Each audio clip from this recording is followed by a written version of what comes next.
it's Emil Guillermo. Emil amongst you. Yeah, that guy. There. 69 Emil Amok, Anchorman. Although this is Emil Amok's Takeout. That's the name of my 69 Emil. Name of the show I'm doing. It's official. I'm going to go to San Diego, the Fringe, in May. And then I'm going to go to Atlanta. God, I just missed that Charlie Kirk Turning Point conference. J.D. Vance was talking about the Pope. But I'll be in Georgia, and then I'm going to go to Winnipeg in July. So my Fringe season is sort of set. I'm also going to be doing some things in San Francisco, so be on the lookout. If you're looking for things to see, May 2nd and 3rd, I want to talk about my friends, Bob and Nancy of Ethnotech. They're Asian American storytellers. They've been at it quite a while. If you don't know Ethnotech, well, you haven't been following the evolution of the Asian American story. They brought folk tales and combined it with personal story. They formed the Asian American Storytellers in Action, and now they have gotten a nice grant from different foundations, including the NEA, and they are putting on Strong Like Bamboo 3. May 2nd and 3rd, it's at the Marsh at 1 p.m. in San Francisco, the San Francisco Marsh. That's May 2nd. May 3rd in the Oakland Asian Cultural Center in Chinatown, also 1 o'clock. Slightly longer program in Oakland because they're going to have a panel in both, but the program in Oakland will also have a breakout session where people can go off and talk to storytellers, and it's a community building thing, right? This is what storytelling does. It builds community. So Strong Like Bamboo 3, they've done 3 of them. I was in one of them. This is number 3, May 2nd, 1 p.m., May 3rd at the Marsh in San Francisco, May 3rd in Oakland, Chinatown at the Oakland Asian Cultural Center. Tickets are sliding scale, so $0 to $20 to $30. Pay what you want, but the experience is priceless. You'll see storytelling from Asian perspectives, Asian American perspectives, from LGBTQ, from Jewish, from Black, from Native American. It's a diverse program. Stories that we need to hear, stories of resistance, stories of our time. Strong Like Bamboo 3, Ethnotech, May 2nd in San Francisco, 1 p.m. That's a Saturday. May 3rd at 1 p.m. at the Oakland Asian Cultural Center in Chinatown. Ethnotech.org is, I guess, their website to get tickets, but definitely mark your calendars, May 2nd and 3rd for Ethnotech. All right, good friends of mine. Watch for a story that I'm doing on them. Also, I'll do a podcast with them. All right, they talk. I ask questions. I've known Bob and Nancy since the 80s when Ethnotech began, and so you'll be interested in their story. All right, so I talked about me. I talked about them. We did that story yesterday about the doctor who he went for the spleen. Doctor in Florida went for the spleen, took out a liver. And the man died. The patient died. The guy's facing something like 15 years. Check out Emil Muck's Takeout 691 or 961, and you'll hear me tell the story. It's also in the New York Times. Interesting story, because we have this love of doctors, but it's because they are classist and they are elitist, the worst ones. The best are healers. The best are humanitarians. That's not like a lot of doctors who are out there. Anyway, all right. So today we're going to talk about the Pope and Donald Trump, more Pope stuff. Trump going after the Pope even more, saying, hey, I have a right to disagree with the Pope. Yeah, He's for the 10 Commandments, and you are for your commandments. I guess you have a right to disagree, but then that means he goes to heaven and you go somewhere else. So we'll talk about the latest, what the Pope said and what Trump said. Also, more about Swalwell and the gubernatorial race. Swalwell is gone. He's out. He's out of Congress. He's a regular person, but he's got to deal with this issue of the sexual abuse allegations, and they seem real. I mean, I was hesitant at first because there were almost all of the accusations were anonymous. Now, at least two people are out there, public, and they're showing their face, revealing their names, and it's not looking good for Swalwell. He's out, but we need to consider what this happens to the gubernatorial race. So we'll talk about that. We'll talk about the latest in the Democrats are going anti-Israel for good reason, because they say there's a nuanced approach now, because we can be pro-Israel but against Netanyahu, and a lot of Democrats are voting that way in terms of funding future military support for Israel. We'll talk about that. We'll also talk about Filipinos and race in the military, and we'll talk about the Golden State Warriors, because you saw that game yesterday. You had to feel good. You had to feel good yesterday in the fourth quarter. The Golden State Warriors scored 45 points in that last quarter. 45 points in a quarter. They were pouring it on. And the frustration that you see, in the first three quarters, they're missing shots. They poured it on. They're making shots, making defensive plays. The Warriors are in the next step in the play-in against Portland on Friday. I'll talk about the game later with my guest today, Daniel Phil Gonzalez, professor of Asian American Studies, College of Ethnic Studies, San Francisco State University. We'll bring him up. And, let's bring him up now. Here he is, Daniel Phil Gonzalez, my friend. Hi, Dan. Hi, thanks for having me. Well, of course. Yeah, I thought we'd bring you up sooner than later instead of, Friday, and also sooner in the show. But, I want to talk about something that I wrote about in my Inquirer.net columns about this thing with the Pope and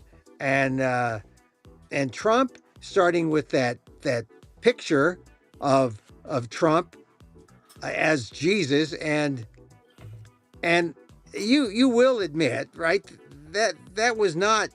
Trump says it was a doctor. Was that a flat out lie? Absolutely. Absolutely. It's so easy. Everybody's just laughable. It's laughable. Yeah. And yet, here's the thing. I looked at some other reportage by some other groups looking at the Catholic population, and what they're finding is a lot of Catholics and a lot are peeling off into the Republican realm, but a lot are likely to be more supportive of Trump than the Pope. Is that something that's I would think that a lot of Catholics I don't know would where stick you're with the getting Pope. that. I'd like to see that data. Yeah. But yeah, yeah. I have severe doubts about that. First of all, he's an American Pope. Okay, so he's very popular just because of that. Secondly, he's a moderate. Okay, he didn't have the same kind of stance on issues like sexuality, right? And working with people who were elsewise not wanted in American society, right? Yeah. And so he was identified, Pope Francis, that is, was identified as being hyper liberal, right?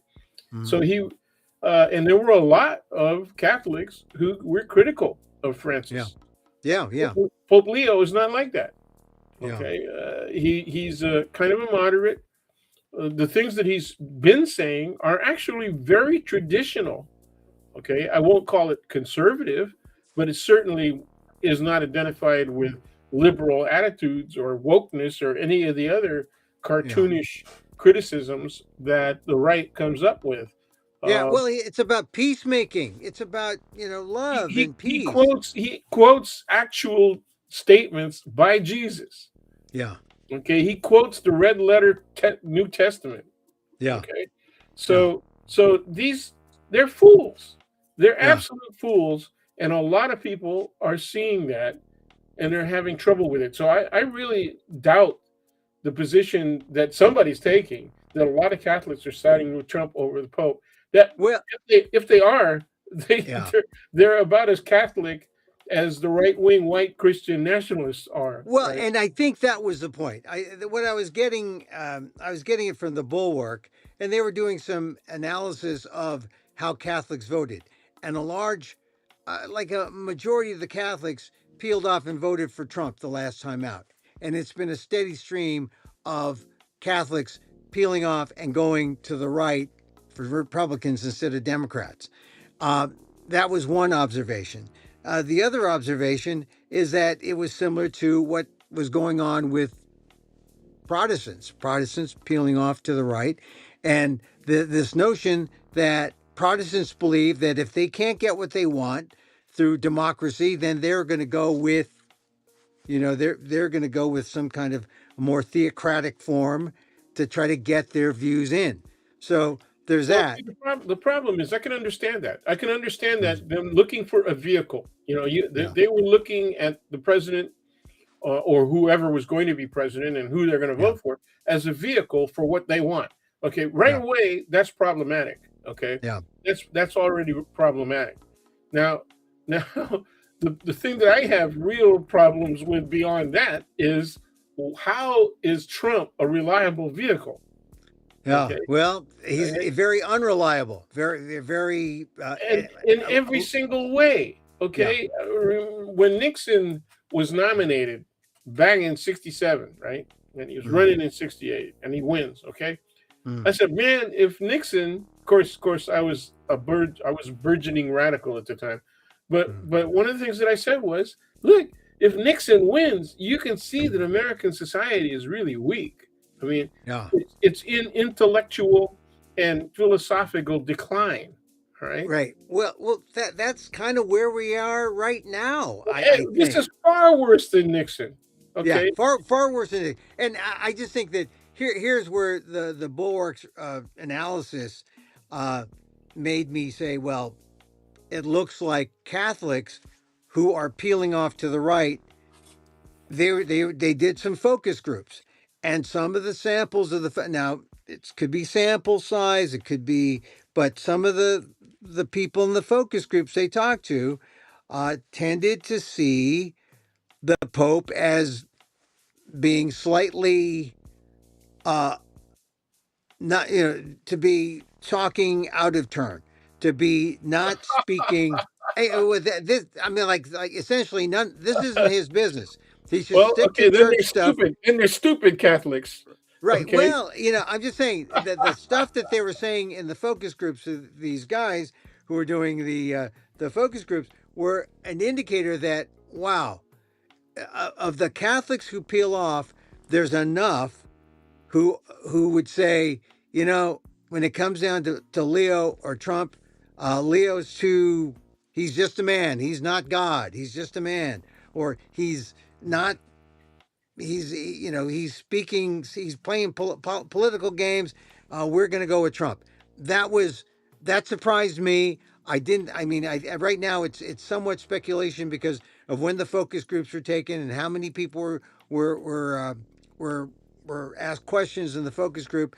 But it shows you what sentiment is out there. I guess. I mean, at best, if you want to be critical of it, you You say, know, yeah, because ordinarily as a I Catholic, can see people saying that and thinking that yeah. and believing that, but I'm going to tell you, they're already MAGA. That if they're like Oh, that and they're thinking in that way, they have to already be MAGA, and they're just rationalizing, their position. I don't think they're yeah, peeling off. I think they were always there. You can't. There yeah, is no way that you can look at what the Pope has said and done, okay, and say that he's overstepping his boundaries, right? Okay, yeah, that's one argument. Here's another one. I'm going to say yeah. something really radical, right? By these All right, people's come on, come standards, on, come general on. Yeah, standard, all right? yeah, Yeah. Religion is political. It's always been political. Religion is politics. Religion Yeah. is about power. Religion Well, is about how people think. How are they going to act? Okay, yeah. that Well, it's and always political. and when people say, "Oh, Pope should stay in his lane," the Pope lane. Well, that Pope mobile has veered off with with popes prior to to Leo. I mean, you It's know, they, okay. it's You know how popes much have I hate to always. call people. I hate to call people stupid. I'm going to do it. They're stupid. Yeah. Okay. Yeah. What they're Well, doing is they're rationalizing what they want to believe, and it's as simple as that. They're yeah. they probably consider themselves good Catholics. They probably do all of the sacraments. I don't know how they're Yeah. doing in confession. They probably slow up on that a little bit. So they Yeah. don't want to have to get stuck doing too many confidi or deos in Latin. Yeah. Or, hey, my favorite is when you skip the going into the booth and you go face to face, Oh because wow. when you go face to face, the priest doesn't want to hear everything, and when you go face to face, it's usually at a big during the holidays, and he's got long lines. He usually says something like, "Hey, look, I know you're not a saint, but just give me the highlights. Just give me the ESPN. Give me the highlights." And so okay, you don't want to know every time I did that. Okay, I'll just go to Yeah. the highlights. Just And- give me an approximate count. Give me an yeah. approximate count. Well, Okay. even when I was a kid, when people started giving, I did this 10 times or I did this 5 times. Yeah. I wasn't into accounting as a Son, kid. son, you're wasting your seed Yeah. by engaging in it. I said, no, I'm not talking about numbers. I'm just saying I generalize about these things, but these are my general sins, Father. And he says, okay, then you give me a 10 and 10 Our Fathers, 10 Hail Marys. See you later. Now I agree with you, and I was surprised when I saw this the results, or the hint of a focus group that this group made, and or that this the Bulwark made, and also I was just interested in just that this is out there. That people are saying these Sure, things. sure. How much? But now, Do here's the they other thing. do they actually matter? Yeah, That's in the final analysis. Do they actually matter? They can do whatever they want. They can believe whatever they want, right? yeah, I'm interested in whether or not they're going to vote for or against the Democrats in the upcoming midterms, and yeah, whether or not it's possible that they can vote for a Democrat in 2028. yeah, Now, if they like Trump that much, man, then they're probably not going to vote for Democrats in either yeah. election, either What? 26 or 28, and that's fine. So what Yeah, we should be talking about, is what's the other side doing? yeah, If we're going to yeah, talk about raw numbers, what do the states look like? We know that it's an electoral college system, okay? So we have to look at where the states are going, because the last time around, right, mhm, 2024, it was 3 states. It came down to 3 freaking states, and 2 of them were yeah. swing states. Yeah. Well, I only bring this up because my assumption was that Catholics, especially Filipino Catholics, who are amongst our listenership, our viewership, how would they react? And I doubt they had a sample size for Filipinos Yeah, in the well, focus first of group. all, I don't know that even people of my own generation are our listeners and watchers. I Yeah. think I would think that if they caught our discussions, and Mhm. even your solo shows, your Yeah. solo podcast, you're going to come off as liberal. And so, Yeah. the older generation, our generation, with the exception to those people who were real activists, right, during the Yeah. 60s and 70s, um, and we're a minority. I mean, Yeah. people don't understand. We were a small minority of the general community, those of us who are acting. And so all of the people that are concerned about things like they're wiping out DEI, well, Mhm. now you're beginning to understand what a challenge it was to start and also to maintain or Yeah. preserve the existence of ethnic studies, because that Yeah. antagonism is perennial. It's Yeah. there forever. And I keep trying to tell people, look, you can't ever let your guard down. All of this stuff requires that if you believe in democracy, you really believe in democracy, you got to Mhm. be engaged 100%. Not Yeah. 24/7 necessarily, but you have to be engaged. You have to be willing to hear the other side. You have to be willing to make independent kinds of assessments and accurate, right? Accurate Yeah. assessments, and they have to be well based in what you consider to be valid sources of information. That's Yeah. it. We were a minority back then. Where what you were saying about people of our generation, or maybe slightly younger, uh, we're not going to get the same group. We're if we're a minority then, we're a minority now. We're even Oh yeah. more Oh yeah. more minority now. But Oh yeah. actually, our demographics are skewed older. There's some younger people, but like I said, I I I'm curious about the Filipinos who listen or who were in our group. Like I write for a Filipino publication. What would their reaction be? Right. Right. I was surprised when this more general, standard, Well, did you get it? Have you group. gotten any? Have you done any kind of No, survey at all? no, I Asking them? haven't. I haven't really, reached out in a Well, way let's try that it. I could Let's get. I try it. get much of a sense. But maybe if people are out there who are listening, you're Filipino, just let me know. Put it in the box. Uh, you know, who's winning this war? The Pope or Trump? Who's winning the war of words? Because it continued today. The Pope was in Lagos, Nigeria, um, or he was in Cameroon. This report was filed in Lagos, but he gave a speech. He said, "The masters of war pretend not to know that it takes only a moment to destroy, yet often a lifetime is not enough to rebuild. Blessed are the peacemakers," he said, "but Yep. woe to those who manipulate religion and the very name of God for their own military, economic, and political gain, dragging that which is sacred into darkness and filth." And so, See, see now those are the places where he could be attacked for stepping over the line because he makes a statement, you know, about people who are engaging in manipulation, right, for their yeah, own gain, and so they're going to see that they're going to say, well, what's that got to do? That's not theology, you yeah, know. He's being judgmental about people who engage in those kinds of negative activities, those antisocial, hurtful activities, right? yeah, And so they're going to see that as stepping out of bounds. But remember the ecumenicism period, you know, hmm, when in the beginning in the mid '60s, right? The Catholic Church started doing liberation theology in serious oh terms. yeah, yeah, Okay, that was political as hell, yeah, and nuns, priests, even archbishops were murdered because of their activities, not just mhm, because of what they were saying, but what they were doing. When they were helping the poor, when they were trying to get guerrillas, especially fascist guerrillas, right?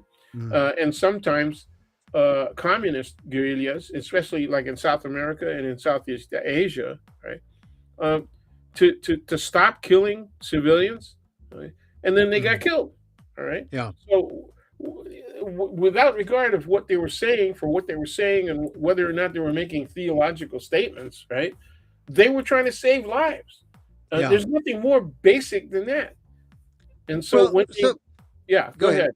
Well, so does the Pope put himself in danger by going to Cameroon? And I didn't know that there's a separatist conflict in English-speaking regions in Cameroon that have displaced more than 650,000 and have killed more than 6,500 people since 2017, according to the UN. And so I didn't know I'm like, I didn't know there was still a war going on in Sudan. I mean, we have to be reminded of these things, that the conflict in Ukraine, some people have forgotten that war is still ongoing. Some people are still thinking about the war of choice that or barely are thinking about really the war of choice that Trump has started, except, hey, gas prices go up. They're thinking about it. But here's the Pope as he speaks out. Does he become, I mean, is he, it's got to be courageous for him to speak out given the fact that he's going into these regions. He becomes a target, no? Well, what did I just say? That Yeah. the clergy were killed. They were murdered. Yeah. All over the world. That was happening Yeah. all over the world, right? Yeah. So, well, it's ridiculous for people to say that there's this line, right, between religion and politics. Religion is politics.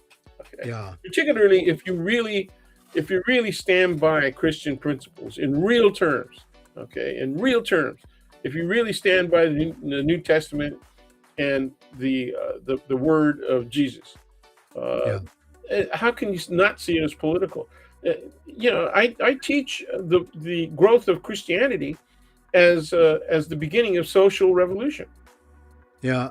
Well, you can't say there's right and wrong in church and then there's right and wrong in the real world. You can't divorce the two. Can you say that all of us are equal in the eyes of God? And you don't see that as revolutionary? Oh no, that is revolutionary because Absolutely. people don't see all of us as equal in the real world. Well, that's pretty basic, isn't it? Yeah. Well, yeah. That's sort of the fundamental. So here's what Leo said. He talked about in his Cameroon speech. He said he put out this broader message. He says the world is being ravaged by a handful of tyrants. It is held together by a multitude of supportive brothers and sisters. So, Yep. Excerpts from Leo's talking. A handful of times. Doesn't mention Trump, but we know who he's talking about. Well, there's a lot of people who aren't even going to include Trump as a tyrant. Oh yeah, right. But, People, they'll excuse him to do anything, despite what he's done so far, and what he wants to do even further than this. Yeah. So this has gone on. The Trump came out before he went off to Las Vegas, trying to push that no tax on tips in Vegas. Which is like silly because it's hardly any money. I mean, no tax on tips, right. but no tax on billionaires. That's what it is. Yeah. But Trump was saying that, hey, we can disagree. I don't mind the Pope. He's never met the Pope.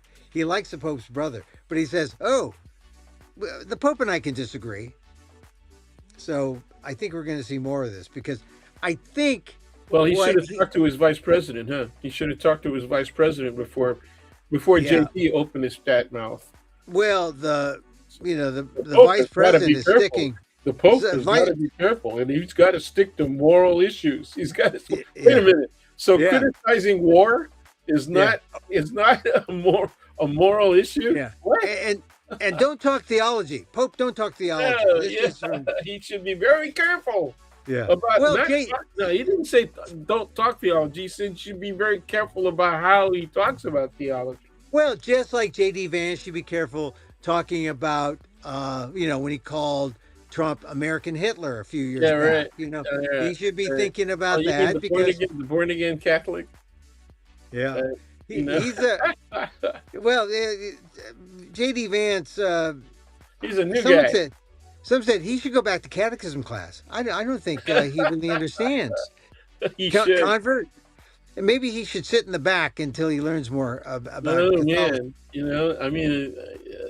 Can you imagine him being taught by the nuns that taught us? I mean, Oh, well, no. Yeah, his knuckles would be. I mean, they'd bring out the big ruler. Bring out the big ruler. Yeah, the yardstick, man. Okay.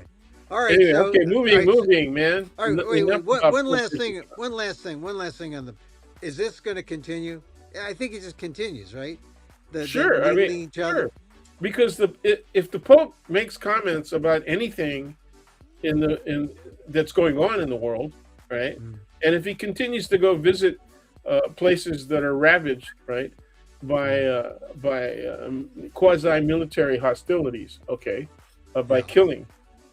Yeah, it's going to go on. He's going to make statements. He's going to ask for people's prayers, and then, of course, he's going to quote cross the line and do things that are not favorable to Mr. Trump and his Yeah. ally. You know. Yeah. I think it goes on because, as I pointed out in my column, he is the most powerful American in existence. And that has got to really needle Donald Trump. Donald Trump does not like it when there's someone out there who has a bigger sign on the building, than Trump. And so it's going to go on. All right, Uh, so let's go. if he builds enough arches, Oh yeah, oh he, yeah, that art or the Arch de Trump, I guess. yeah, that's right. That's Yeah, right. I call it the Trump dome. the Trump. Well, so let's talk It's about going to be a memorial urinal. yeah. Well, I guess they showed pictures of it yesterday. I don't know when it's going to come up, but it just seems to be this is like he's the builder, right? So he wants to build these things, leave these little markers to say, "I was here, Kilroy was here, I'm the greatest." So anyway, all Uh, right, let's talk about Eric Swalwell because when we last talked, I don't think it was a thing. I don't know. I don't want to sound well. I was hedging, and it's not. It's because I didn't know enough, that's right. and I and We and had we hedged because we didn't know enough. yeah, We and the said people were let's see where this evidence is. yeah, and And the that's people were nothing anonymous. wrong with that. Yeah, people were anonymous until later on, and at least two people came forward. A fifth woman came forward, and now it looks like, yeah. By the time we got off, Swalwell was already saying, "All right, I'm out of the That's what gubernatorial impressed race." me. What impressed me was that it was a relatively short period of time before he Yeah, said, "I'm out." yeah, Not out of only the not, gubernatorial not only race. the governor's race, but he didn't resist the calls Yeah, for his resignation from Congress. yeah. Well, the call to get out of Congress came, I think, Sunday or late Saturday, Sunday. But it was clear that uh, he wasn't hanging on, and everything. I mean, I followed the story where these influencers, Gen Z influencers, got out there, put the story out, and it was lightning quick. It took 11 days for them to put out this story, and he was gone. Swalwell was Yep. gone. Yep. So what happens to Swalwell? Does he come back? Does he have a No way. I mean, in if you're talking about legally, can he come back? Yes. yeah? So He can. far, okay. But is he? He's got all these complaints, and one of the women filed a police report. Yeah, You file a police report. It's up to the DA whether or not they want to open an investigation, right? And then there's a possibility of prosecution, yeah, okay? Because some of these acts may have been within 5 years, or in some instances, as in California, there may not be a limitation, a statute, on how recent, or whether or not it's 5 years or 10 years, whatever. But there yeah. used to be 5-year limitations on all these things, And and they they were changed treated. them. Pardon They me? they changed some of Yes, them they have. because of Me Too, and That's right. I was just thinking because it is a chronic thing with male politicians, and I was struck when Antonio Villaraigosa was interviewed by CNN, and he was talking about how scandal-ridden all his other fellow, competitors for the gubernatorial race are, Brooks, like he like has he Becerra. forgotten his own situation. Well, I know. I said, What an idiot! he had this thing where he was dating an extramarital affair, a Telemundo anchor, 6 o'clock news in L.A. And Yeah, so, that's right. and it cost him his marriage, cost him really the mayoralship. Yeah, he's Uh, acting like that didn't happen, right? yeah, well, that's why I was thinking when I saw Villaraigosa say that, is maybe some people believe that they can, that they're redeemed after a while and they come back. I don't know because there was Villaraigosa. Well, it You're was just saying, an affair. See, from his point of view, it was an affair. It wasn't a right? rape.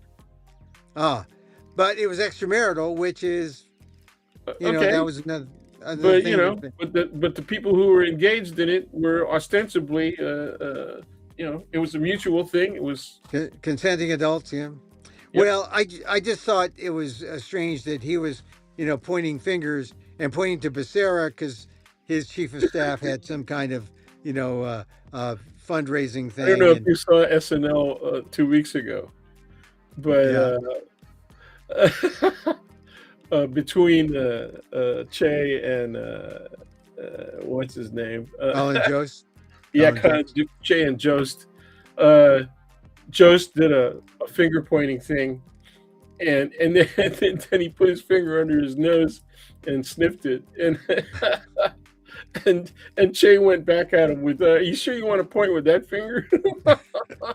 They got that was so gross. I was cracking up, man. I said, Yeah. I don't know how Well, many people are going to get that joke, but it yeah. was they get pretty crude at times, man. They get that was. Well, all right. All right. So, look, who's left for governor? I think we talked about this. Oh man. Tom And you're right. Steyer. You're right about Yi. You Yeah. wrote some stuff about Yi a couple of days ago, and you're right. Yeah.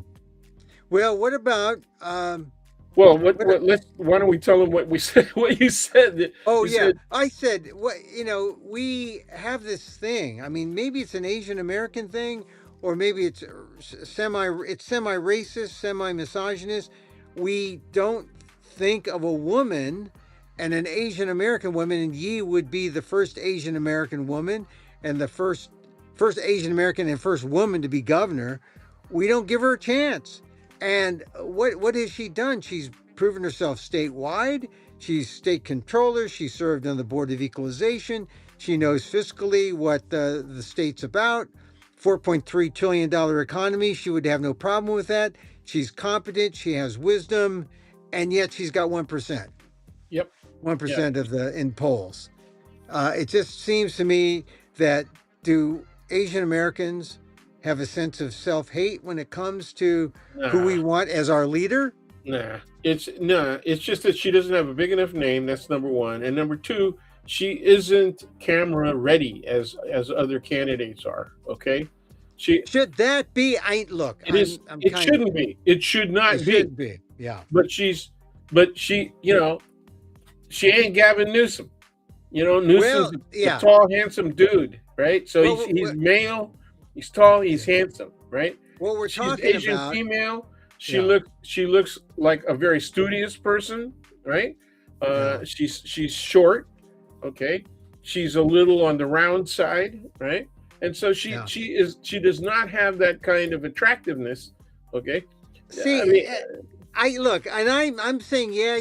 You're right, Dan. But part of me says, oh wait, that should be irrelevant. It should be. We shouldn't be looking at. Although, look, when people do studies, sociological studies of why people choose leaders, and they have all these theories about the this charismatic, right? The charismatic leader, yeah, well, and it's that's the way. usually a That you know male. It's what usually a that male. Yeah, and you know what that is? It's an Right. excuse, right? When they use the word charismatic, it's really an excuse for attractive. Okay, that's what it Oh, really is. Okay, but so attractive, then it kind of has sexual implications. yes. Okay, Yeah. somebody's attractive means that they're sexually desirable. That's an element of the use of the attractive. All right? I know, So they don't want to do that. They but say Dan, we're charismatic. not a. Yeah, Yeah. that tends towards the personality. Okay, Yeah. and so Well, so they think it's okay. but Dan, we're not. We're voting. We're not on Tinder. We're not. We're not on we're not on a dating app. Oh man. We're voting for someone. We Oh want a leader. no. That's horse pucky. Okay, that Yeah. What? Yeah. I mean, is horse pucky. So Voting it's not dependent. voting is Tinder. For a lot of people, man, voting is Tinder. You know, I remember one of my former Tinder. students Okay. Well, called me up and says, "Mike, man, I was so ticked off at my grandmother. My grandmother was talking about voting. She said, yeah, she's going to vote for Trump. He's the most handsome guy. He's the most handsome president ever." And I said, "What the hell?" And my student went off on wait, her and wait. said, "No, that's Dan, do you think there are some people who voted for Trump because they thought he was handsome? well, evidently, evidently, He was white. He was whiter than some other candidates. But Yeah. all right, so he's got a better all right. comb over." I'm just saying, poor Betty Yee. I like her. I like her too. I think don't she's want to great. take. I really do. I think she's great. I hear other people say that, and I don't know why that doesn't transfer into, oh, I'll vote for her. No, and I'm sad about that, and that's why every time I talk about what Swalwell's doing to the gubernatorial race, I say, hey, take a second look at Betty Yee. I mean, you can take a second look at all these other candidates. I mean, you want to take a second look at Tony Thurmond? I mean, maybe superintendent of schools. Sure. But I don't know. He's got less than 1%. Yeah. Becerra and Villaraigosa, Latinos, they've got maybe a small percentage, maybe a little more than 1% each. But the top ones were, well, Katie Porter was sort of middle because she had that blow up with the reporter, and she's never really recovered for being kind of an a-hole sometimes. Kind of a privileged, elitist for a progressive, kind of intellectual progressive. But then there's Steyer and then Swalwell. They're at 12 each. And Ro Khanna has backed Swalwell and said, or excuse me, Ro Khanna has backed Steyer and says that he fully expects Steyer to win. I have a problem with it because Steyer is a billionaire, and that's no small thing. But it suggests that, hey, this guy lets his money do the talking, and that's billionaire. I don't like the billionaire look. Well, how many of those that we got in the Republican Party that are senators, that are members of Congress, that are governors? Okay, how many of those we got? They might not be billionaires, but at least worth hundreds of millions of dollars. All right, they're multimillionaires. No, I got it, but they don't have the kind of money to buy their way into office. Maybe a handful. Maybe J.B. Pritzker has that kind of money, but I don't know anyone who has really that kind of money. Or maybe they have influence if they're multimillionaires, not billionaires, but multimillionaires, sort of the middle class of the elite, the multimillionaires, which is, as I say it seems so antithetical to democracy to say, oh well, the rich class. It's the guy that I think has a shot besides Steyer and Porter is Mahan, former mayor of San Jose. Yeah, and I don't like Mahan only because he's too charismatic. No, I don't think Mahan is charismatic. I think Mahan has an appeal. I wouldn't say I don't see him as charismatic. I see him as he's appealing to the high-tech bros who want to put him in, and they will throw money at him, and that is what makes him appealing.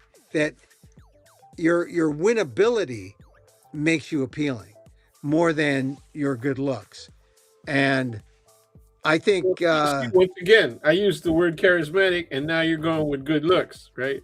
Yeah. When I say charismatic, I'm saying the guy has an appeal based on his. He comes off as being authentic. Okay. Well, he comes off as I don't know. I saw him as kind of weak and not strong.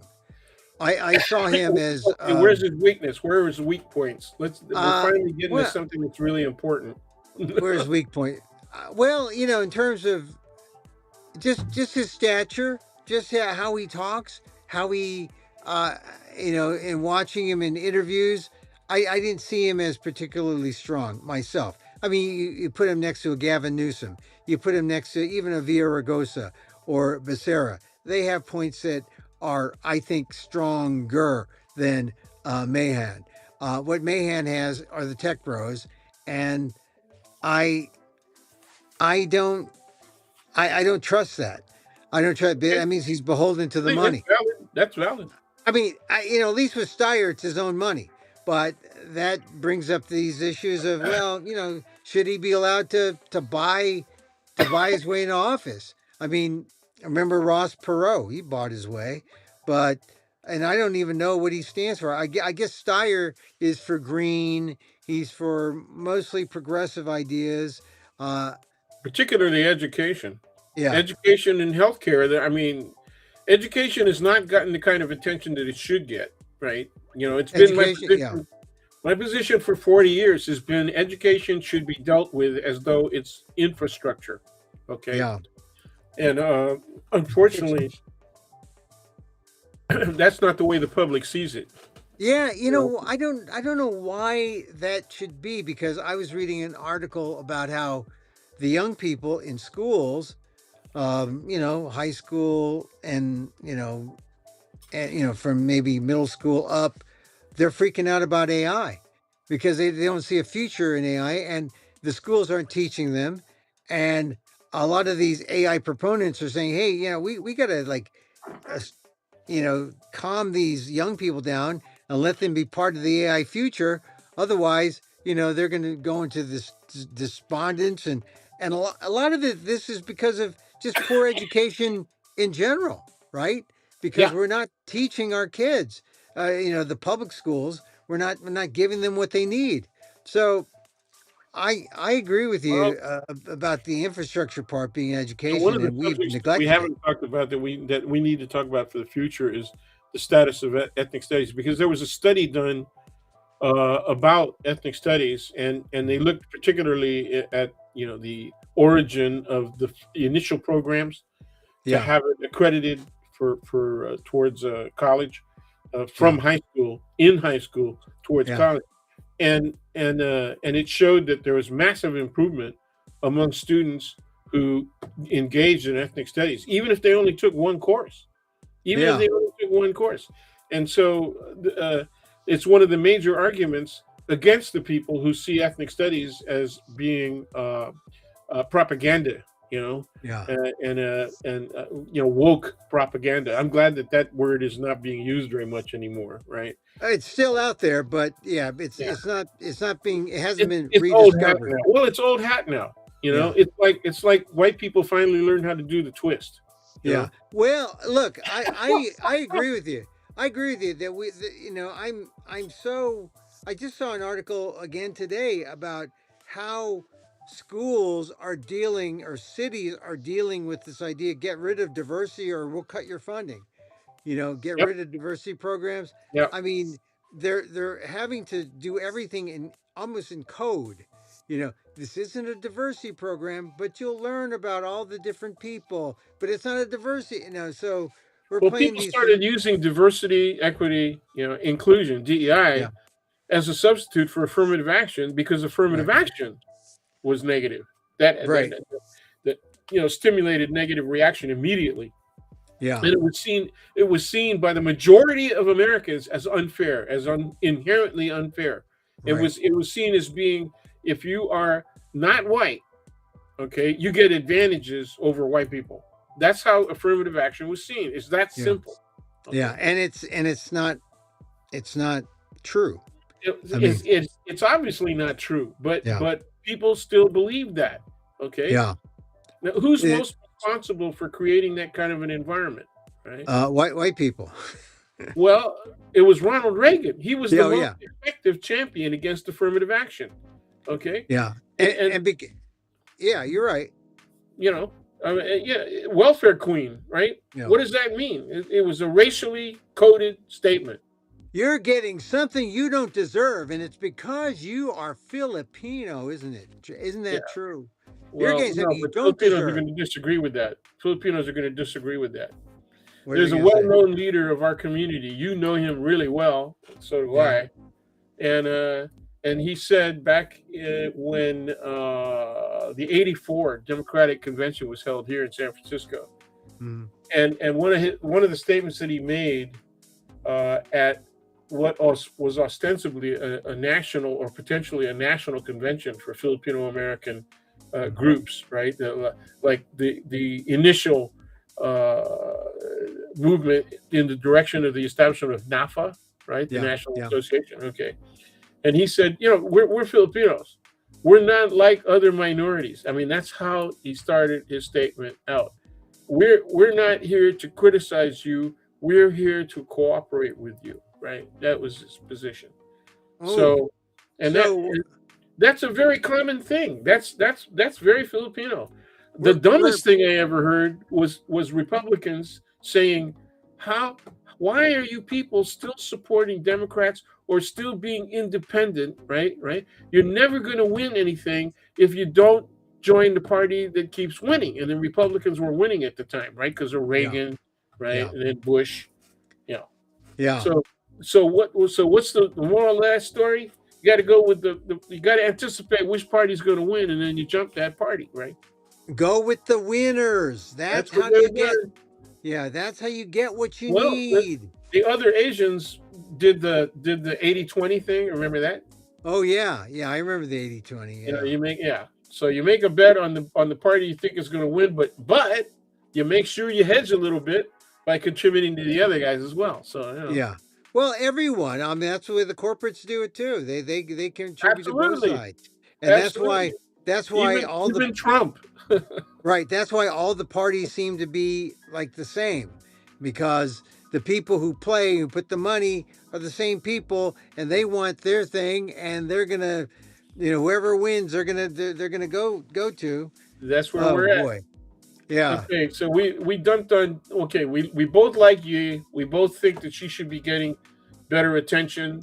You've convinced me that I'm going to cast my vote for her in the primary. Well, I mean, it's the top two. I mean, this is the thing. See, that's the problem. Unless the Democrats get it together, we may end up with two Republicans in the top two, That'd with be fun. Democrats all splittered, and that would be terrible. And you know what? The Democrats would deserve it.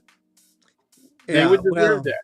Okay, because if you're so dumb that you can't get your act together and do the right thing, Yeah. okay, unify at least behind, if not one candidate, unify behind two candidates. At least that, right? Yeah. Well, You can't get your act together, then you are the dumbass Democrats that I've always said you were. well. How about this? How about write-in candidate? Oh, Just whoa. Who would you write in? well, I didn't know. I heard someone say, "Well, what if Kamala Harris was a write-in candidate? She would just Wow. waltz in, but she doesn't want to be governor. Governor. Yeah. She She's doesn't want to follow it." already done senator. She's already been vice president. Yeah, Yeah. I think that was a if I were her, I would want to be governor. Well, it's important. I mean, look, Klobuchar is running for governor of Minnesota. It wouldn't have been a bad thing to have, to have those kind of executive chops, to show that, hey, I'm governor. She's loved in California. It's Kamala governor of Harris. California, man. There's only one other state that is important as California. That's New York. Okay. Yeah. Texas is a far third. Florida is only important. It's a tiny state in real terms, right? Yeah. Okay. But it's only important because it's so freaking deeply red. Yeah. So, all right. So I heard someone say, "Oh, well, what if people, wrote in Kamala? Maybe I don't know. She's popular in the state. No, hardly anywhere else is. She's polarizing everywhere else, but beloved in California. I don't know if she'd want to follow in Gavin Newsom's footsteps. So, I don't know that I think we're left with." Someone who's a Democratic leader who can whip the Democrats into shape and say, get it together. Don't be, try to come up with a consensus candidate so that we can beat Chad Bianco, the Riverside sheriff, and Steve Hilton, the British accented ex Fox guy who was supported by Trump. Yeah. Okay. You want to hear something really radical? Rob Yeah. Bonta. Oh well, I wanted Rob, but and I was surprised that when he didn't. But I figured, oh well, he's just biding his time, and there's probably someone else who. There's a seniority program in both parties, right? Yeah, And yeah, he's just a little young, all right. yeah. But you said write-in, and that's different. Oh yeah, yeah, Okay, yeah. Right, so right in. if you put him in as a write-in, that's a test. And then what happens if, like in the candidate, right? the guy collects a whole lot of support, and that's possible. Well, That is yeah. very possible. I did not think of that at first. I wasn't thinking about writing. I heard someone mention it, a commentator I think talking about. that's a valid But proposition. yeah, Rob Bonta. We'll start the Rob Bonta write-in Here we go. Here we campaign. are There right it is. now. I mean, if you're going to I'm write, committed to that. I'm committed to that. Okay. if you're not prepared to say yes to Betty Yee We got for bit whatever well, reason, okay, and if they end up being the top two, then guess what? yeah, Betty could be lieutenant governor, yeah. or something like Well, that. no, no, no, you can't. The number two doesn't become lieutenant governor. The lieutenant governor is a separate race, right? No, that's what I'm saying. Yeah, I know. yeah. Yeah, it'd be a separate race.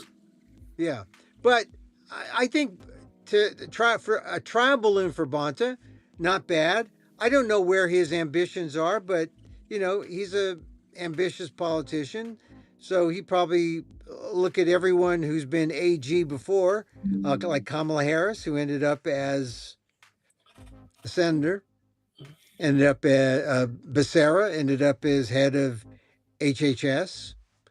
So Yeah, you know, but we know how all of those appointments work, man. I mean, yeah, it's just those guys were getting paid off for gathering votes yeah. and trying to get the Latino vote nationwide, right? Gathering votes and raising money, That's it. and That's and it. that's the thing. That's the thing about Harris that kind of scares me because a lot of people dumped a lot of money into Harris in those last couple weeks, and she lost by just a smidge, and it stings a lot of people. Well, Still, you got to grow up. They got to grow up, right? I mean, it was a good fight. She had such a short time to run, yeah, and she unfortunately she was associated with all the dumb stuff that the Biden campaign had been doing while he was still trying to run. I mean, yeah, that was one of that's the true. dumbest. It was just really stupid campaign. Let's move on. Yeah, but Israel. there wait there also was the whole misogynist racist thing going Yeah, on. absolutely, So, all right. absolutely. So let's talk about Israel because this is one of the things that could be a sea change. Israel and Lebanon, they've agreed to a ceasefire for a while to talk more. Uh, the U.S. and Iran, they're probably going to agree to an extension of the ceasefire next week. So uh, that doesn't mean our gas prices are going to go down. But one of the issues that has come up today is how do Democrats, how do the Senate feel about funding Israel? For defense spending. How do they feel? And for the first time, a large number of Democrats said no to funding Israel's defense. It was like in the 40s, 46, 47 votes. It was an eye opener. It's because people realize that there's a nuanced position that can be taken, that you don't have to just have blanket support for Israel and give them everything they want, but you can support the right of people to have their homeland, to people to go to Israel, They should be free and from aggression. right, The people should be free from aggression. That right, started with the way that Israel reacted to Hamas in Gaza. Okay, yeah, and then when this thing started, they had a two front or even a three front war going on. Right, they got yeah, Iran attacking them, and then they had Hamas that they did not disarm. Okay, and then they got attacked by Hezbollah yeah. that has a storehouse of weapons.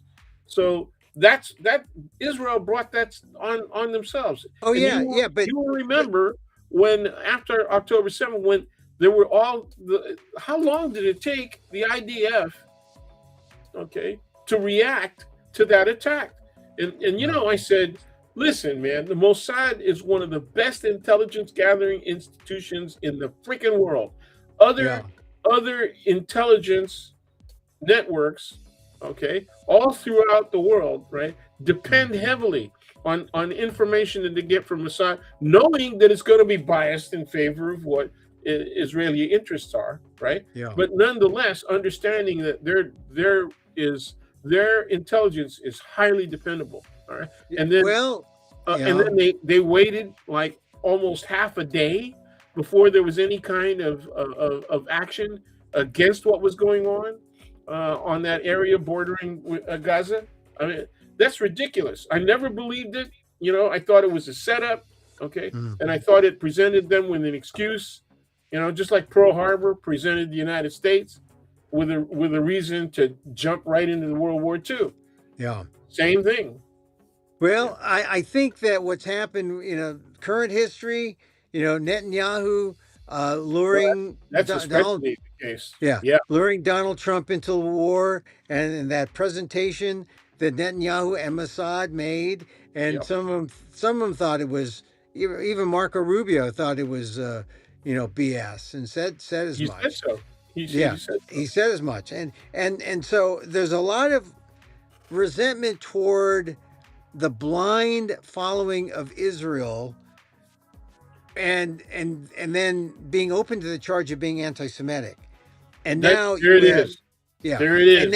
and now you have people saying, "Hey, we're going to take this nuanced approach," and the nuanced approach is, we are for your independent state, we are for you living in peace, but we are not for your domestic politics mistakes, and having a leader like Netanyahu, who is doing the wrong thing in terms of, trying to create a lasting peace, or a lasting, a nation that could be free of hostilities.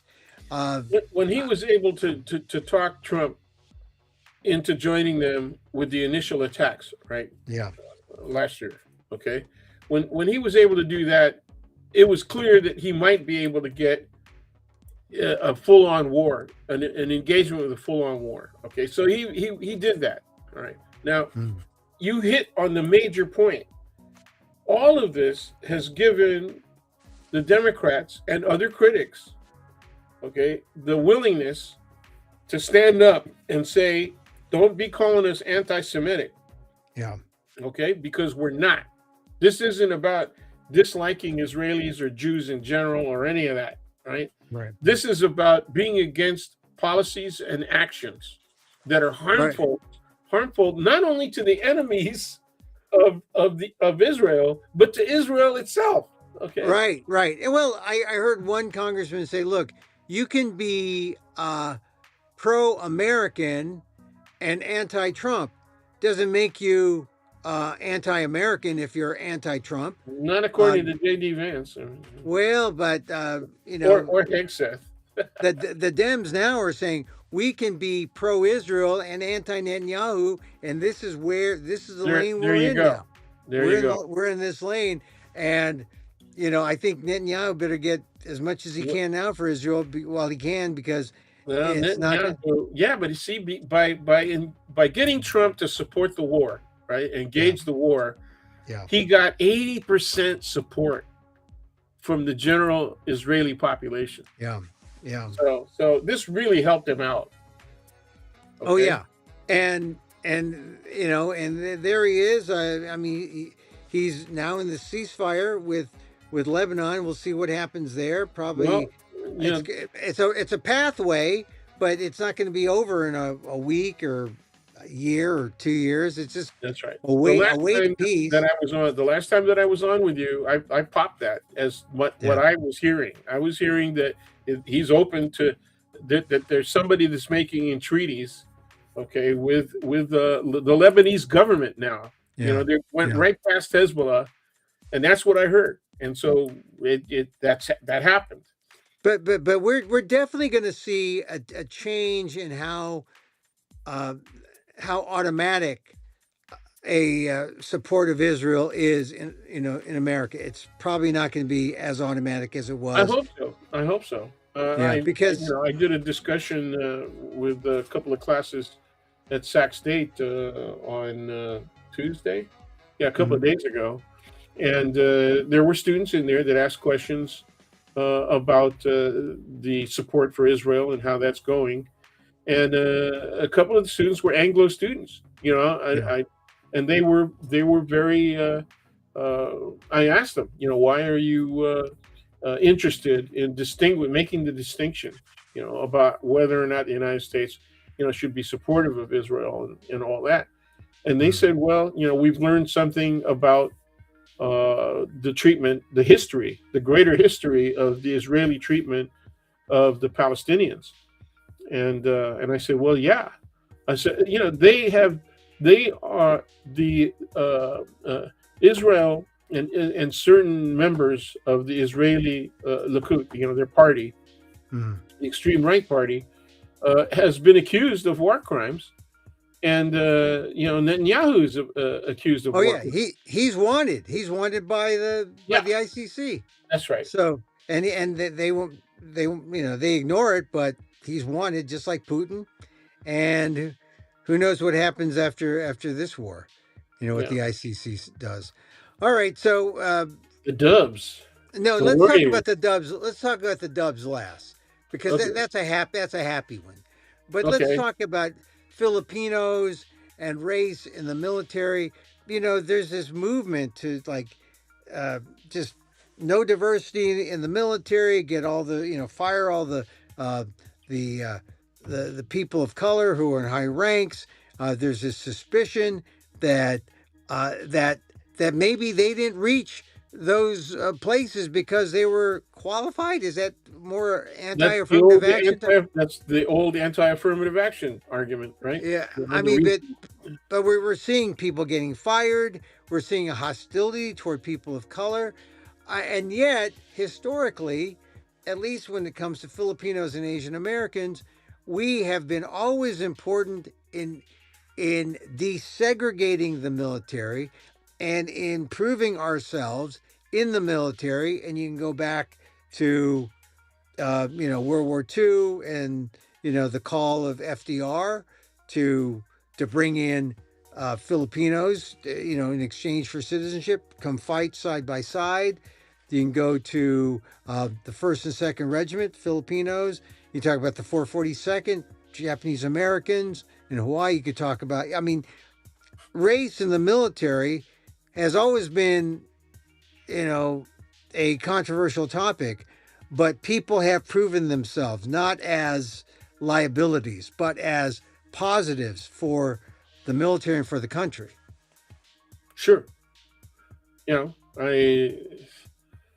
I have relatives that are currently in the military, and I have many relatives that were formerly in the military and they're retired. Yeah. And some of them achieved relatively high rank. Uh, Yeah. Yeah. and I have a cousin married to a general. right, oh yeah, that's right. Yeah. Yeah, we did you know the general before that, before they got married? No. Okay, yeah. I Was knew there a him when he gen? was still in college. Yeah, we first met right around the time of the strike. Yeah. I When mean, there's I think also he was at Taguba. San Jose State. He went to San Jose. Yeah. Taguba. I think he's retired now. Yeah, Yeah, he's retired. yeah, Taguba's he's retired. retired. He's been Yeah. retired. Okay. And so there have been high ranking Filipinos, high ranking Asian Americans. Uh, why? I mean, I don't know. What The is reason going on with it's racism. Hegseth in the It's military? racism. The military represents power, right? Okay. Mhm. And for the hyper machismo types like Hegseth, okay, like Trump, okay, uh, the military represents real power, and so in real terms as well as symbolic terms, it ought to be a white institution.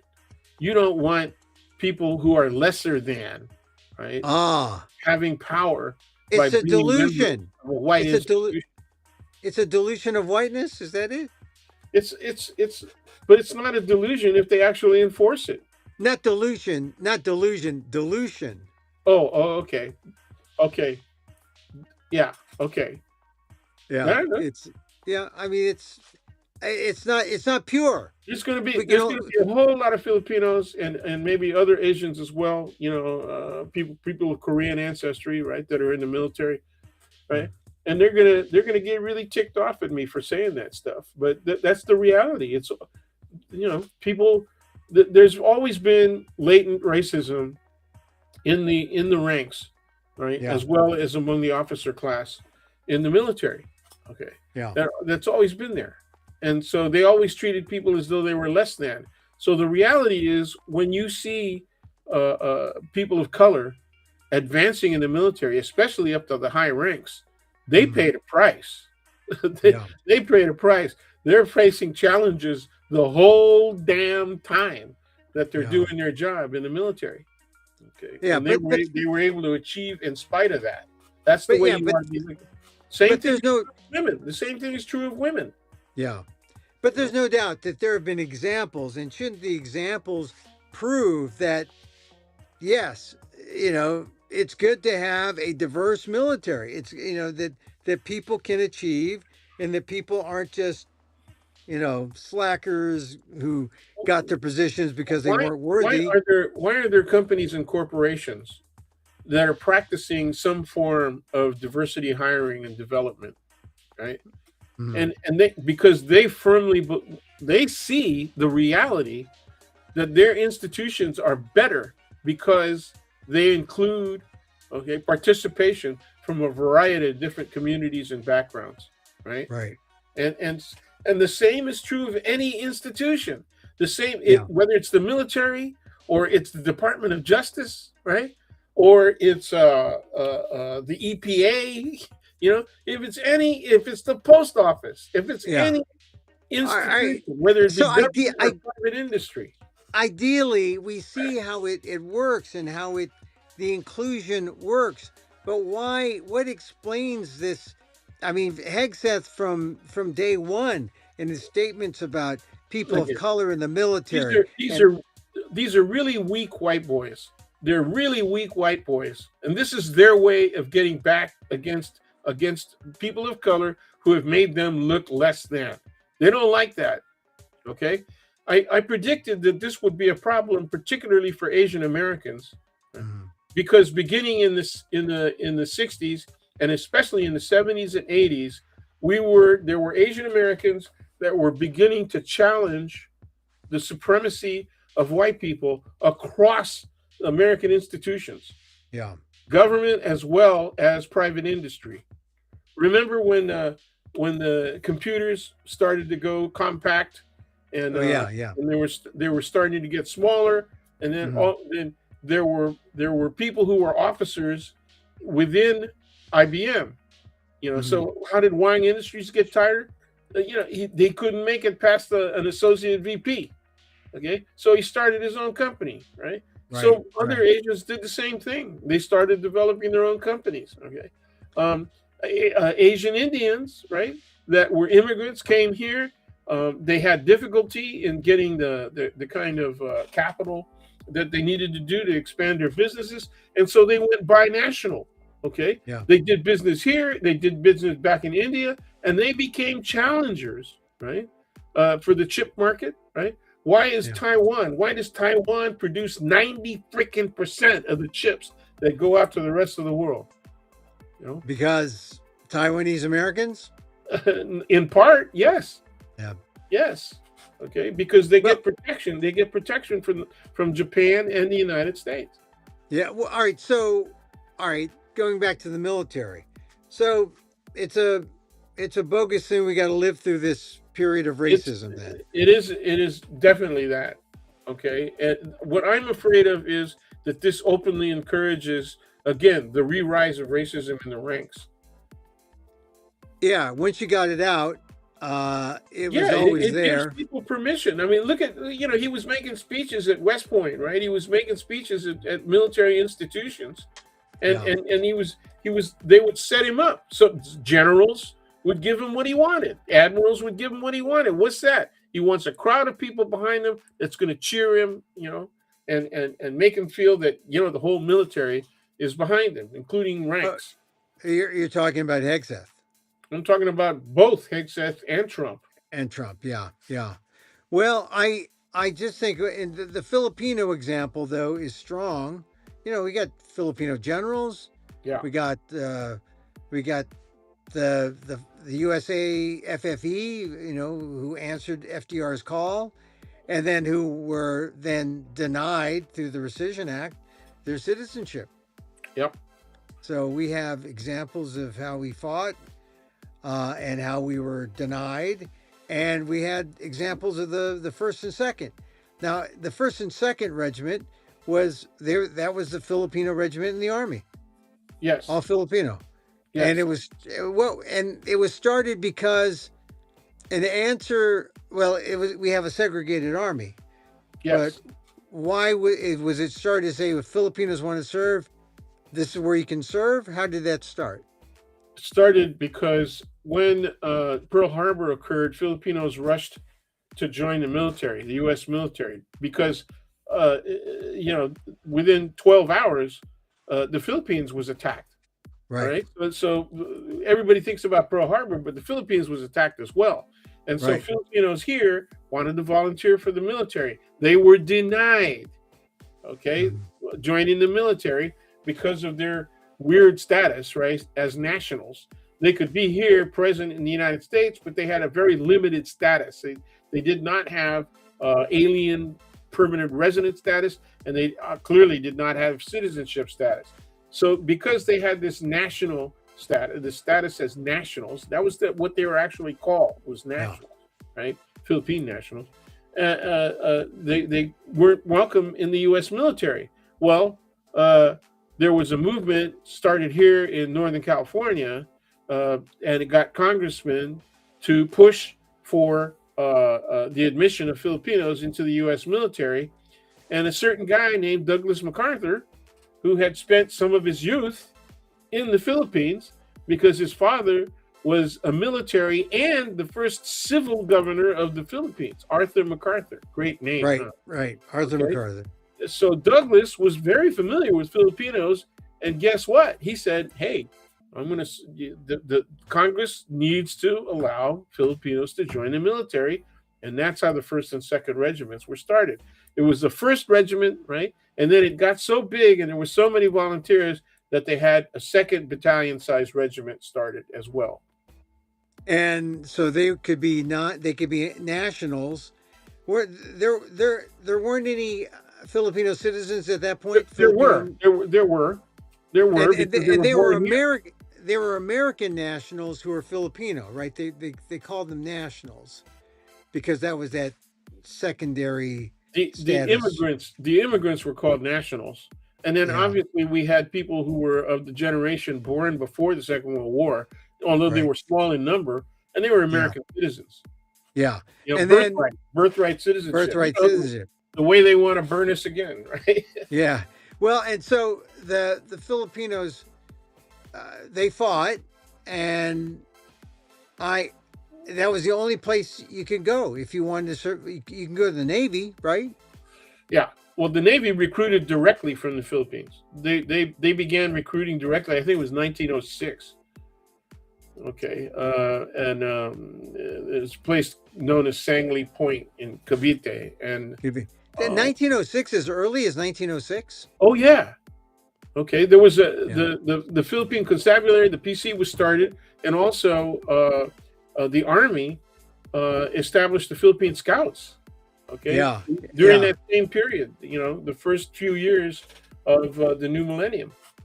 So I had a cousin. I'm sorry, the new century. Yeah, I had an uncle who was in the PC, the Philippine Constabulary.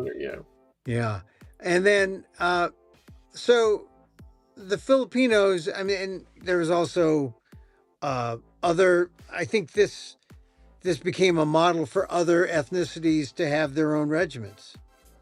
No, or yeah, I heard the different divisions. I heard Chinese had the Flying Tigers. Well, obviously the 442. Yeah, 442. That was Japanese Americans out of Hawaii, right? They were, but see, they were citizens. Yeah. Right. They didn't have the problem that Filipinos had. There Yeah. were also, Chinese population regiments. Yeah. In fact, when the last big Presidio Army Museum exhibit was on Filipinos in the U.S. Army, right? And Yeah. it was huge. It was really big. I was a history advisor, consultant on that.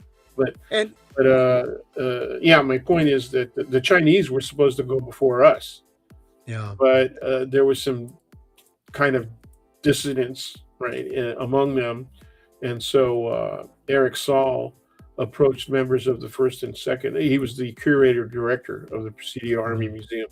He approached leaders of the first and second Filipino Regiment and said, why don't we put it together? You can help us get the history right and have an exhibit on Filipinos in the U.S. Army. And it was Yeah. really good. It was really good. It was a huge exhibit, really good. So when we consider the history and consider that it's side by side with Hegseth's, vision of the military, Um, how for do you me, square? beyond the Second World War, is really painful when I see people do that. Mhm. Not only for Filipinos, but generally for men of color because of Vietnam. Mhm. You know, the uh, the effect was that it wasn't a majority, but a more um, more men of color served in the military, right, than their actual percentage of population in the society as a whole. Right. So we were well under 10% of the total population, and yet we're like 18%, sometimes over 20% of just the people who served in Vietnam, Right. which is a war zone, right? And so it was really clear. Now that's one angle, is just that so many people served. The other one is so many people were injured, psychologically, physically, right? And and and and all of the people returning from that period, that time in Southeast Asia, were treated really badly by the general American public. Okay. Yeah. So when I see the kind of sacrifices they made, not only in the military, but when they were not recognized, there was no welcoming, for veterans of Vietnam. There was no celebration because they were seen as having lost that war, right? Yeah. And so when they came back, not only did that happen, but that they had issues with the VA and whether or not they could get help, they could get medical care, they could get psychological care, psychiatric care. All of those things happened with my generation, with that generation, and so when I recall those sacrifices and those experiences, those very challenging and ugly experiences, and then I see Hegseth talk as though we're undeserving. It's sickening, and angering. It really makes me very, very angry. Um, Well, Dan, what happens if Hegseth has his wish? Do we have an all-white army? they're gonna try, but there's already resistance inside, and that's one of I the mean, reasons they started getting rid of all of the generals and stuff. They but wanted to make seriously, sure that there wasn't resistance. an all-white army. I mean, Yeah, he's who's never gonna realize that, but that's what they want to do. Okay, is say these are the only people that are really deserving, and even if you know, the question to ask, right, is have you seen a reduction in a number of men of color that are volunteering? Because there is an increase in people who are volunteering to the military right now. Mhm. Okay, but I haven't seen a racial breakdown, and so Yeah. so just like Harvard, right? The Harvard case with the admission of Asians, right, was an issue, and they won that case. Okay, then my question was, how are we going to know if it's fairer for white people? Okay, how are we going to know how it affects people of color when now they've made it illegal to count? Right? You can't even Yeah. count. Yeah. And it took Yeah. 2 years. It took 2 years after that case for Harvard to say, okay, here's what our population looks like, and here's what the last admissions class looks like. Yeah. I suspect they're going to slow walk all of that kind of data as well. But Yeah. would you want to volunteer for the military given this Well, clown? I don't see. I mean, it seems like they're going for a kind of a divided military where the grunts are all people of color and the officers are all white. Okay, there you go. I think that's doable. I mean, I think that's sort of their That's ideal, doable. right? But I Le- got le- I got I got immediate relatives that could get affected by that, right? That already oh have, yeah, me you know, too. Me too. Me you too. know. I mean, So they're I don't. already in the officers class, right? So. I just think it's an insult, number one, and Oh man. insult to the people who are officers now, and we know some generals who are Yep. Filipino. Uh, it's an insult, Yep. and they're still holding their rank. I don't know. They're not under fire. Maybe it's because they don't have to do anything that's in direct opposition to Trump foreign policy. But They haven't said anything publicly that has impact, right? They're yeah, they're not an astronaut Kelly, a yeah, Senator Kelly, So right. and if they're smart, they'll keep their heads down. I mean, Taguba already he suffered the consequences of his last major assignment, right? Right. Abu Ghraib. Well, Abu Ghraib, yeah. Well, So, all right. So, well, thank you for just chiming in on Filipinos. Just where we are, but basically, this is another uh, uh, racist. sure. And there are people who did Afghanistan, Iraq. Mhm. Some did Somalia, right? So we've got people who earned our respect and their stripes, regardless of how you feel about war and the military and all the rest of that stuff. Yeah. You have to respect the fact that the people were willing to serve, and and that they did serve, even when they were called upon to directly risk their lives. You have to respect that. Okay. All right. Dan, in the time remaining, let's talk about the one good story yesterday that that made me feel happy when I was sitting and watching it. 25 points, man, in the last quarter. That's like I mean, when I read that the Warriors scored I watched 45 it. points in Yeah. the last quarter, I couldn't. Yeah. I said, like that's really unbelievable. I mean, I felt really bad because I really wasn't that eager to watch this last game because I really didn't have that much confidence, right? And so neither I. yeah, and so I forgot, right, that it was on, and then I was flashing through. Usually I'm watching the news, right, and I flashing through, and I said my feed said, well, okay, wait, they're playing right now, and I happened to catch the last quarter. Yeah. Oh man. And it was like, woohoo! What a ride! What a ride! Well, the whole game was a ride because it was Yeah, down and up and down yeah. You want to see that though? You want to see that. I like those kind of games. Oh, those are exciting. Well, it shows the perseverance of the team, and it's so frustrating. But when you realize that the best 3-point shooters, they'll miss 60% of their shots. They make 40, they miss 60. And that's a lot of misses, right?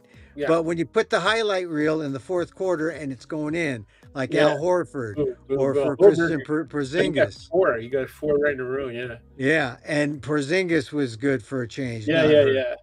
And Guy Santos missed some free throws, missed a lot of layups. I mean, if they made a lot of the layups they missed, they would have been up by 10, right? Yeah. But it's an imperfect team.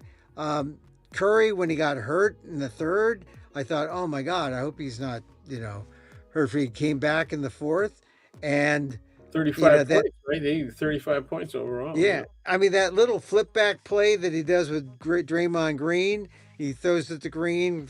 Green, he takes his screen, he flips it back to Curry, and he makes a three.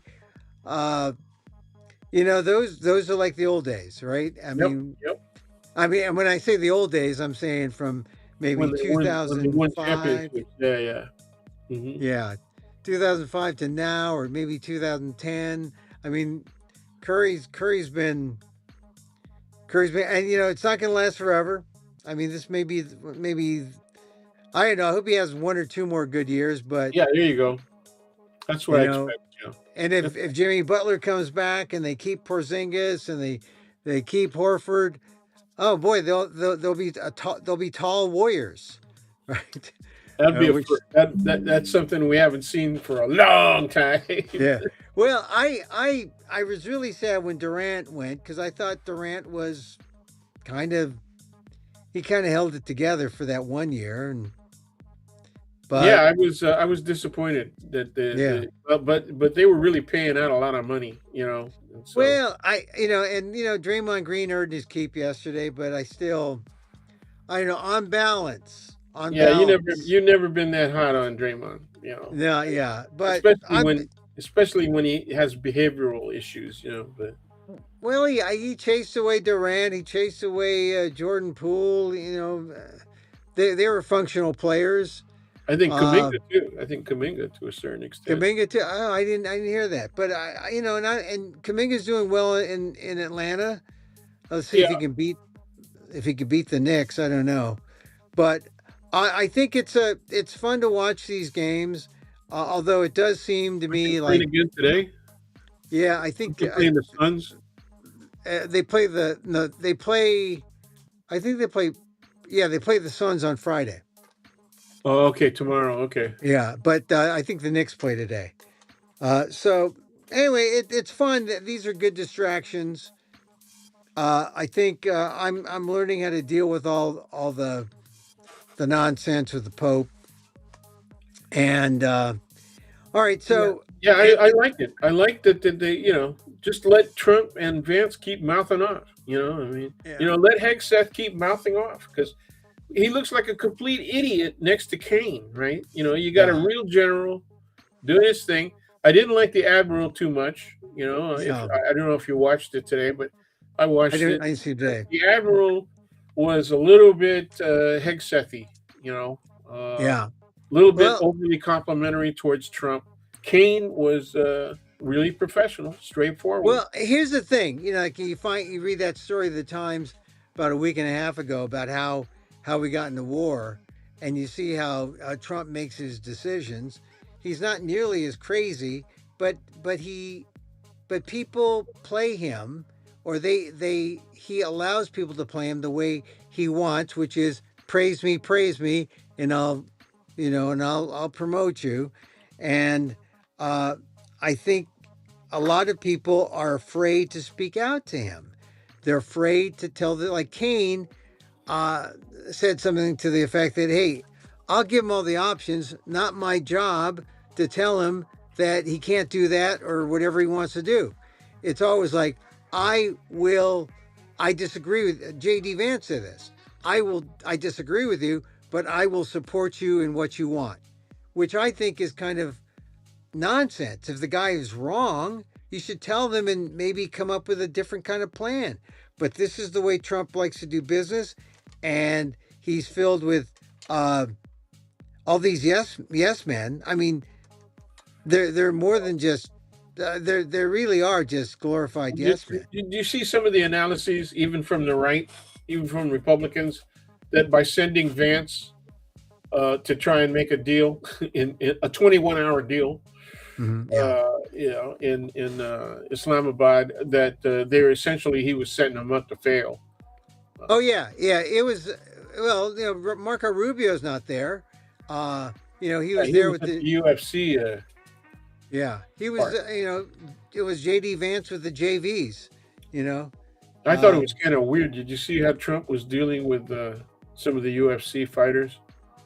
This no, I one didn't guy see that that. I just know that if he was kissing up to this one guy, and then he had his hand on the guy's knee and his thigh, and he really, was talking about how. Yep, it was gross, man. I just know that if I was the leader of the country involved in a war that everyone is concerned about, I I wouldn't want to mess with the UFC. I would, I would be really. But it's about masculinity, dude. Don't you get it? These are Oh, okay. people who can take kicks and punches, and they get really hurt, and they get knocked unconscious, and there's not all of the stupid gear that the boxers wear, to protect themselves. And kicks are good. You can even get kicked in the head, and that's okay. Yeah, yeah, So, right. I know ground and pound, and but it is. yeah, So this is I've what it lost is my to take. be a man, Emil. This is what it is to be a man. I will make this confession.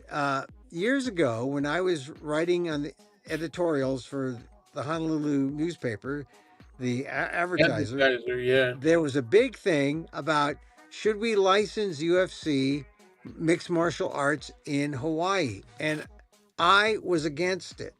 Right I on. said I was holding up the virtues of boxing, looking at mixed martial arts as violent and cruel and stupid. And meanwhile, all the bars were having the fights on television, and Yep. but they wanted to bring MMA to Hawaii. I put out my editorials. It did not work.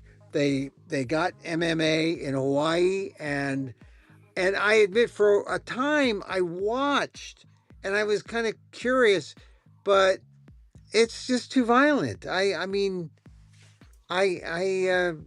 it doesn't hold the same appeal to me that I once had, say, I don't know, 10 years ago, maybe 15 years ago, I might have. The reason that it appears to be more violent than a standard kind of martial arts Uh-huh. competition Yeah. is because within the traditional martial arts, there's an element of discipline, of style, of Oh, method. Okay, right. but with MMA, it's not about style, it's about method, and the method is the intention of disabling, right, the opponent. That's Yeah. that's Yeah. what it's about. It's not only about the point system like with boxing, right, Yeah. or even with judo. This is about disabling a person, making them unable to make a move, and if that includes knocking people unconscious, or hitting them so hard that they bust a couple of ribs and they can't breathe well. You Yeah. know, Until you tap out, right? You tap out. well, but that's like wrestling and judo. I Yeah. mean, tapping out, but yeah, that's it. Yeah. Like you said, it's Well, about ground and pound, and that's I what would, makes it more I violent. would, It's I really would read. dangerous. Hey, you know what I discovered the other day for the first time in years, in like 40 years? I found an old copy of My Dinner with Andre and watched it several times. And what a great film. I sort of marginally liked it when it first came out in the 80s, but I can watch it now. I'm 40 years old. I can watch My Dinner with Andre, and I enjoyed it. Andre Gregory, Wallace Shawn, Yeah. Louis Malle directed. I enjoyed it. I know in the 80s I had no idea what the hell they were talking about. And now I'm in my 40 years later, I get it. I get it. I love that film. One of Whoa. my favorite Whoa. films. My Dinner with Andre. And we should have My Dinner with Dan soon, although we'll have to go like a very light, gallbladder friendly Oh meal. yeah. Man, I But feel for you. I hope that you can maintain, and I really regret that you can't. We can't eat as recklessly, as recklessly recklessly. as we have in the past. No, Yeah. no, no, no. It's fine. But I just, I know that I have a conversation now, an ongoing conversation with my gallbladder that I didn't have before. Before, the gallbladder and I just sort of coexisted, and it did its thing and I did my thing. But now it talks to me and I talk to it, and I have to pay attention to it. And that's all right. I'm not in any pain. I just talk to it. I'm saying, gallbladder, you're still there. I'm not gonna kick you out. I'm not gonna go to a surgeon and have you yanked out. Because you saw that story I did yesterday. It was in the New York Times. The guy who went, the doctor uh, had a patient. The patient complained about a stomach ache on the left side, and the guy said, "Oh, it's your spleen." So the doctor went in, operated, and instead of going to the left side to get the spleen, he went to the right side and pulled out the liver. And the patient died. And the patient died. Yes, the patient. And that is, I think, the lesson that doctors don't know as much as they think. And this is what gets me about, to get back to the Pope and Trump, Jesus Trump as Pope. He says, "Oh, I was really a doctor. I really see." No, Doctors it was the Red Cross kind of thing. right. I'm a doctor, but he says I'm a doctor. The doctors are not infallible, and I think that's the lesson. And I know that you know that those stories are out there, that doctors make mistakes, big mistakes, people die. Yeah, So the Rev Sharpton said, if I saw somebody standing there with the light of the world in one yeah, hand and yeah. laying his hands on me, I would have to think I'm not doing so well. Well, yeah, well, And and he you goes, would have to and think also. most of all, if it looked like that guy, Yeah. Well, first of all, for Jesus Christ, Donald Trump's Oh first response man. should have been, Yeah, but well, did you he see first his of all, no later, beard. the most recent one, when he's got Jesus consoling him, Oh like yeah, yeah, yeah, like he's consoling him, and he says, and he tweeted about it, man, or yeah. yeah, it's Oh yeah, the big thing he said today is, I believe in the gospel like anyone else. I believe in the I believe. Donald Trump believes in he said, direct quote, I believe in the gospel. Let's bomb Iran. My own moral authority will stop me. yeah, He says, yeah, I believe in the gospel just like anyone else believes in yeah. the There's gospel. only Oh yeah. yeah. What could get you to change? My own sense of morality, my internal morality. Yeah. Well, Yeah. we haven't seen that much. No, You know. no morality there. Yeah, oh man. So, well, yeah, but when he said, I believe in the gospel, I believe in the gospel. Yeah, remember The when gospel. somebody asked, "What's your favorite Bible passage?" Yeah. Oh, I like Yeah. them all. Yeah. I like them all. The red parts and the black parts. Yeah. Oh Especially yeah. the red parts. Well, I Oh, the like the Chinese one part. about it's more difficult to pass through the eye of the camel through the eye of a needle. Yeah, Oh yeah. That's a good one. That's a good yeah, one. that's a I, good. I like, and this is one that, like what instinctively comes to mind. I like, the first will be last, the last will Oh be yeah, first. oh yeah. About That's yeah. That came up. that's the one. That came up a number of times too. It was Yeah, there was one also among the Beatitudes. That was like yeah. that as The well. first will be last, the last will be first, and that's where you're going to be, Donald Trump. Yeah, well, yeah, and it sounds like the reason that federal courts have gone against the big ticket master monopoly. Oh yeah, yeah. Well, we ought to get in that sometime. Because I hate it when I want to go see someone and I got to go to the Ticketmaster, and I know they're gouging Oh all the yeah, fees. They're oh yeah, gouging, and then you can't get all the tickets. You don't get the tickets available. You get the tickets that they're selling you, that's but right, they sell tickets to other people. And if you want to sit in the front row, you can't do it because they've sold that ticket to someone else that's and they're right, reselling it. that's right. And everything is like compounded, right? It's like, I found a way to get around that, at least for basketball and baseball games, and that is you wait. Unfortunately, you can't plan. Okay, all you can plan yeah, for is that you're going to be there on a given day. yeah, But if you wait for 48 hours to 24 hours before the game, right, yeah, you can find stuff that they couldn't sell at the gouging price, right, and so that they yeah, open up, and as long as you don't have two or more, right, as long as you only have two, maybe three at the most, you can get tickets at a reasonable price. So Yeah, that, I guess you know, like go to StubHub or SeatGeek yeah, or something that's like right. that. That's right. Yeah.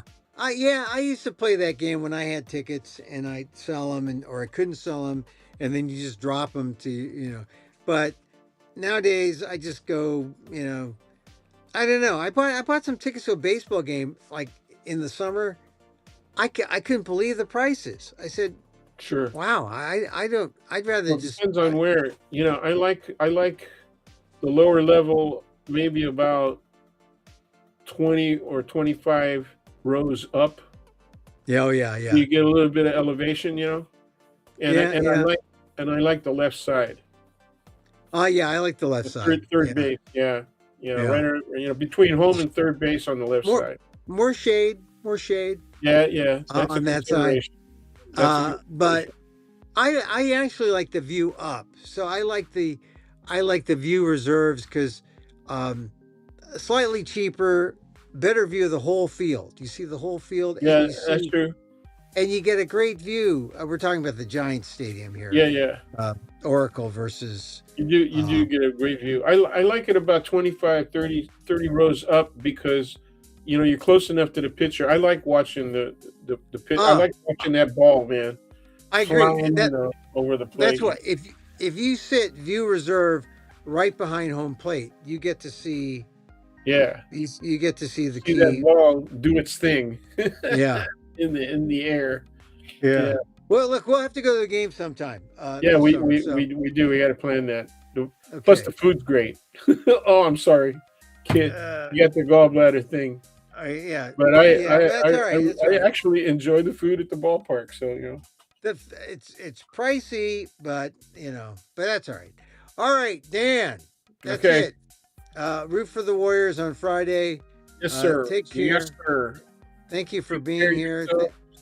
Say hi to Kath, Yeah. Same. and let's And pray for our relatives and everybody in the military. Let's not do anything crazy.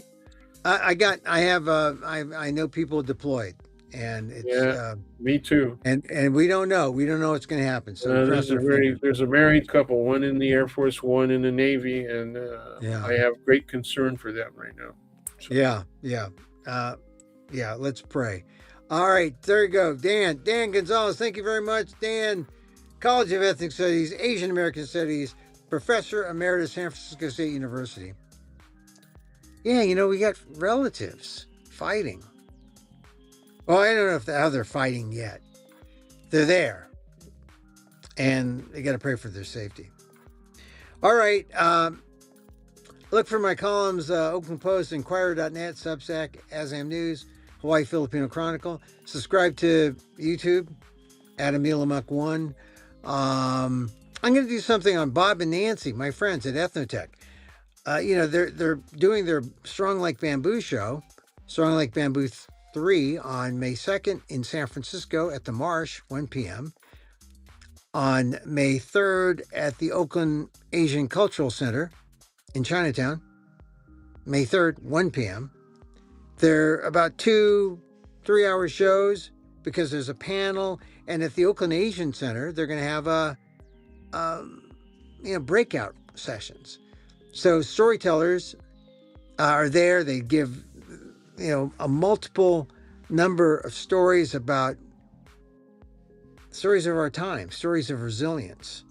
And the great thing is stories promote community. And that's why the breakout at the Oakland Asian Cultural Center could be important. Anyway, they're doing it May 2nd and 3rd.